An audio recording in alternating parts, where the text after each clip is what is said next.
Mērķi attaisno līdzekļus. Ne līdz galam vīrietis Mārtiņš uzskata, ka politiķim nevar būt viss melns vai balts.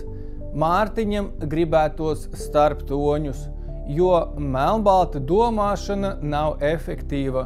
Paturpināsim Mārtiņa progresīvo domāšanu. Ja kāds ar domu par brīvību nogalina, izvaro un kropļo, tas ir ok, jo cēlais mērķis ir visa pamatā.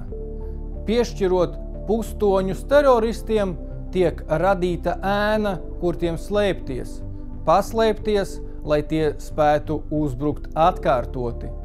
Vai tas nozīmē, ka ja es uzskatu, ka Latvijai ir jābūt brīvai no progresīvajiem, es varu ņemt nazi un nogriezt Mārtiņam galvu? Mans mērķis ir cēls – brīva Latvija, brīva no progresīvās kaites.